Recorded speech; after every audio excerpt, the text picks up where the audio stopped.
في زمان كانت تربيه الوليدات كتقوم على الصرامه، وكان الوالدين ما كيعطيوش الولد او البنت فرصه فين يعبر على رايه.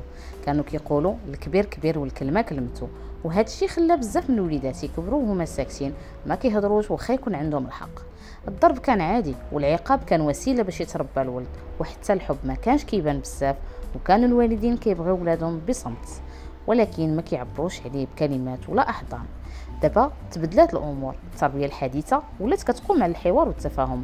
الوالدين ولا عندهم وعي اكثر، كيسمعوا لولادهم وكيعطيوهم مساحه فين يعبروا على رايهم، وكيبغيو يفهموا شنو اللي كيخليهم يغلطوا باش يعاونوهم يتغيروا.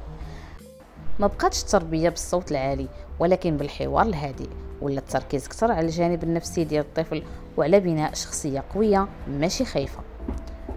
واخا هاد التغيير كيبان زوين، كاين اللي كيشوف ان التربيه دابا ولات فيها شويه ديال التسيب، وان الوليدات ما بقاوش كيسمعوا مزيان ولاو كيتجاوبوا وكيبغيو يديروا اللي في بالهم.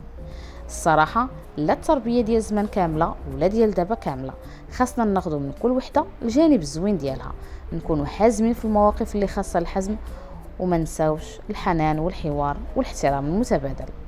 الولد اللي كتحس به وتفهمه غادي يحترمك من قلبه، ماشي خايف منك. من خلال تجاربكم في الحياة شنو كتفضلوا، واش التربية القديمة او الحديثة او هما بجوج؟